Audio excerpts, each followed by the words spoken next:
नमस्कार दोस्तों, स्वागत है आपका स्लीपी क्लासेस पे। मेरा नाम है आयुष रैना और हर हफ्ते की तरह इस हफ्ते भी हम मेंस डे में एक क्वेश्चन डिस्कस कर रहे हैं और ये देख रहे हैं कि किस तरीके से आप उसको तैयार कर सकते हैं। अपनी मेंस की प्रिपरेशन को 31 जनवरी तक कम से कम कंटिन्यू रखें अगर आप 2025 का पेपर देना चाहते हैं, और 2026 के लिए अगर आप प्रिपरेशन कर रहे हैं तो यहाँ पे आपको बेसिक्स समझ आ सकते हैं आंसर्स लिखने के। प्रीवियस ईयर क्वेश्चन देखते हैं, और एक प्रीवियस ईयर क्वेश्चन जो है जिसके ऊपर कई बार जो है स्टूडेंट्स किस तरीके से बैलेंस करना है क्वेश्चन की रिक्वायरमेंट को, इसमें स्ट्रगल करते हैं। इस क्वेश्चन को देखते हैं। Judicial legislation is antithetical to the doctrine of separation of powers as envisaged in the Indian constitution, full stop. In this context justify the filing of large number of public interest petitions or litigations praying for issuing guidelines to executive authorities।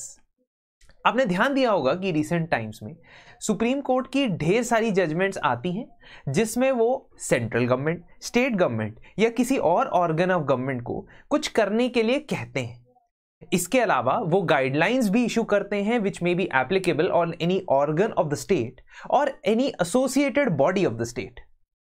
इसका मतलब यह है कि judiciary एक तरीके से वो काम कर रही है जो जुडिशरी का कोर कॉम्पिटेंसी या कोर फंक्शन है ही नहीं।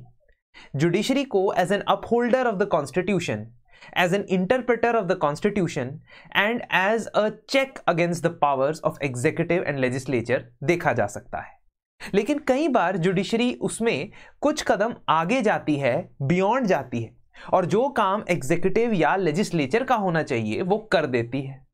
इसको कई बार जुडिशियल ओवररीच भी बोला जाता है, कई बार जुडिशियल ओवररीच भी बोला जाता है।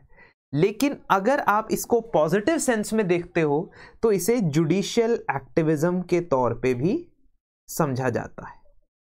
अब जहां तक बात आती है इस क्वेश्चन की, ये क्वेश्चन जुडिशियल लेजिस्लेशन इस टर्म का इस्तेमाल करता है, और इसीलिए इस क्वेश्चन को स्टार्ट करने का सबसे बेहतरीन तरीके दो हैं। एक, आप डिफाइन कर सकते हो कि क्या होता है judicial legislation. So judicial legislation refers to courts making such judgements और orders that have the effect of legislation often through plenary powers provided by the constitution. Supreme court को एक संवैधानिक तौर पे पावर दी जाती है।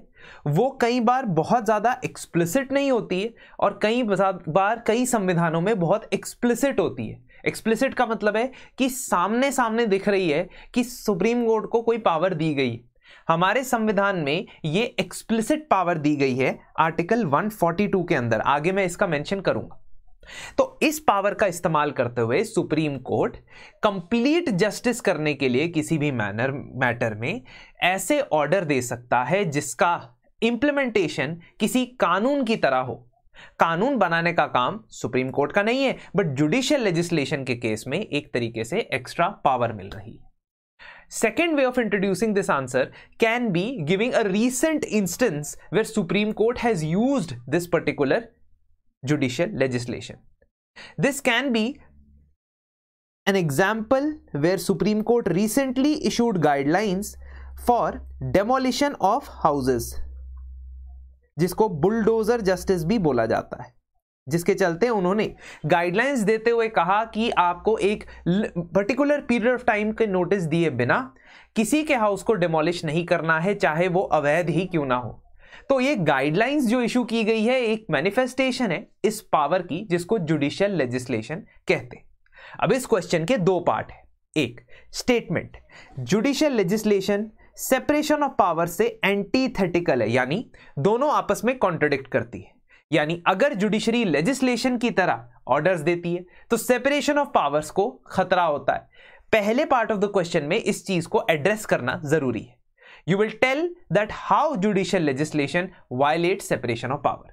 दूसरा पार्ट ऑफ द क्वेश्चन आपको यह पूछ रहा है कि आप इस कॉन्टेक्स्ट में, इस संदर्भ में क्या जस्टिफाई कर सकते हैं बहुत सारी PIL का फाइल करना, मतलब पब्लिक इंटरेस्ट लिटिगेशन की फाइलिंग के ऊपर यह सवाल पूछा जा चुका है। इंटरेस्टिंगली कई बार public interest litigation, judicial activism, judiciary के द्वारा दी गई गाइडलाइंस, जुडिशरी का active role in the interpretation of the constitution, इसके ऊपर कई बार सवाल पूछे गए हैं। 2024 में भी पीआईएल के ऊपर सवाल पूछा गया था। इसका मतलब ये एक रिपीटिंग थीम है, इसको तैयार करने से आपको कॉस्ट कम और बेनिफिट ज्यादा मिलने के चांसेस है। आप इसको स्टार्ट करते हुए ये बता सकते हो कि judicial legislation can be seen in contrast to separation of powers. Why? Because it number one, it disrupts the balance of power between different pillars of the government. Secondly, ये लेजिस्लेटिव बॉडी यानी legislature की legitimacy को harm करता है।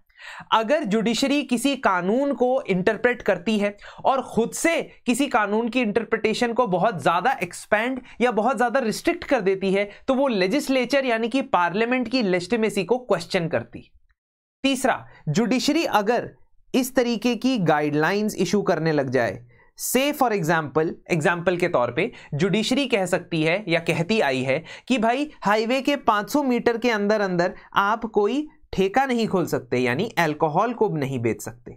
Judiciary ये भी कहती आई है कि फायर क्रैकर्स के ऊपर और उसके सेल, परचेज, मैन्युफैक्चरिंग, डिस्ट्रीब्यूशन सब के ऊपर बैन लगा दिया जाएगा। ये सारी चीजें या तो एग्जीक्यूटिव या लेजिस्लेटिव डोमेन में आनी चाहिए, बट जुडिशरी अक्सर ऐसा करती है, कई बार ऐसा करते हुए पाई जाती है।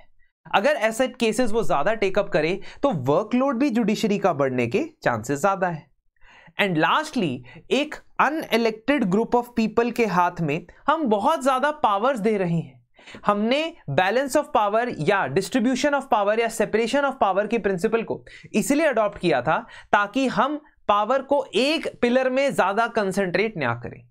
कई बार यह सवाल उठाया जाता है कि जो जजेस इलेक्टेड भी नहीं है यानी जनता के बहुमत से नहीं आए हैं, क्या वो पॉलिसी मेकिंग में इतना एक्टिव रोल प्ले करने चाहिए या नहीं करने चाहिए? So these are the questions that arise when we talk about judicial legislation and its violation of separation of powers.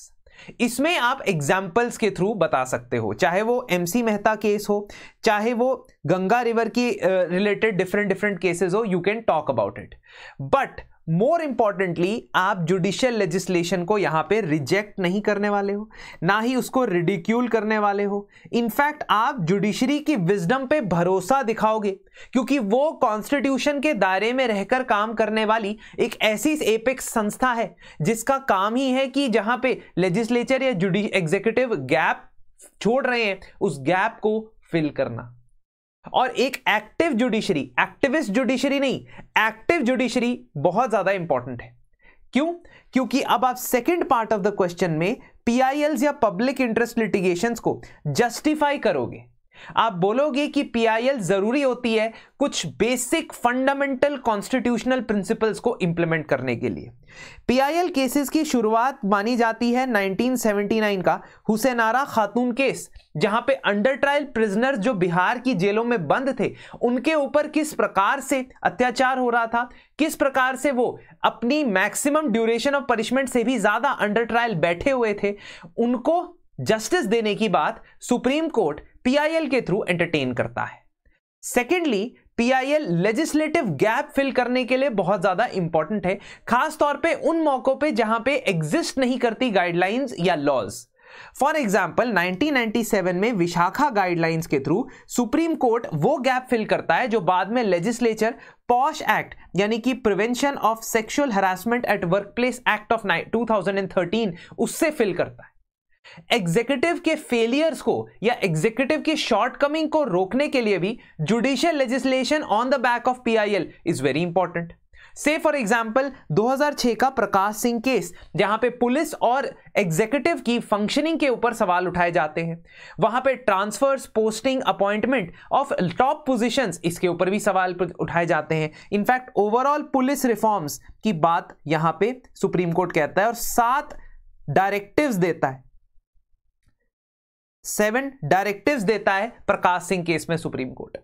Democratic basic principles को अपहोल्ड करने के लिए, यानी इलेक्शंस के अंदर फ्रीनेस और फेयरनेस मेंटेन करने के लिए भी ये काम आती है। जैसे 2024 में चंडीगढ़ के मेयर के इलेक्शन में आर्टिकल 142 का प्रयोग किया गया और irregularity in the election process देखते हुए उस इलेक्शन को खारिज किया गया, क्वैश किया गया।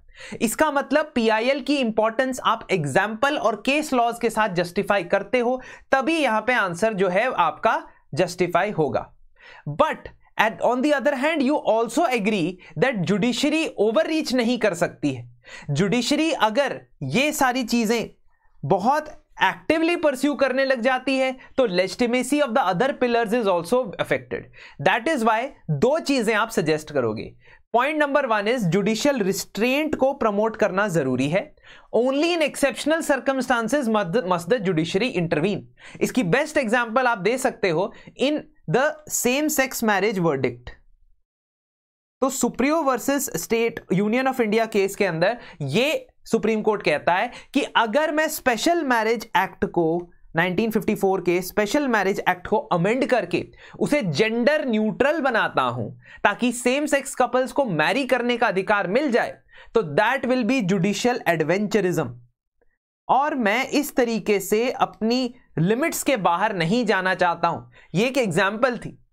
सेकेंडली, कहां पे जुडिशियल इंटरवेंशन वारंटेड हो, पीआईएल या पब्लिक इंटरेस्ट लिटिगेशन किन स्पेसिफिक केसेस में एंटरटेन की जाए, इसकी गाइडलाइन समय समय पर रिवाइज करना जरूरी है। और एंड में आप ये बताओगे कि सुप्रीम कोर्ट के ऑनरेबल एक्स चीफ जस्टिस या former chief justice of India ने 75 years of completion of supreme court of India पे एक बहुत ही बेहतरीन स्टेटमेंट दी थी, जिससे आप समझें एज जजेस we need to know what lies within and outside the judicial function.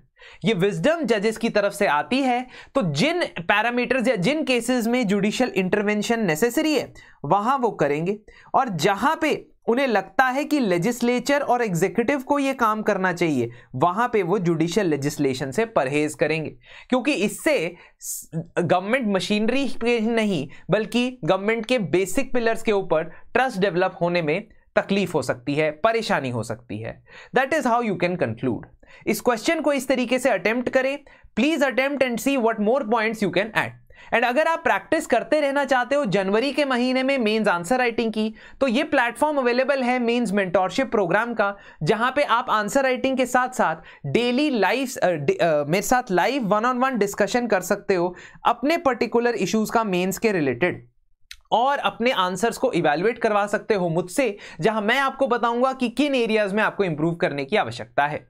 धन्यवाद, और मिलते हैं आपसे जल्द एक और सवाल के साथ। कमेंट सेक्शन में जरूर बताएं कि कौन से सब्जेक्ट के क्वेश्चंस आप प्रेफर करेंगे नेक्स्ट मेंस अ डे के वीडियो में। धन्यवाद।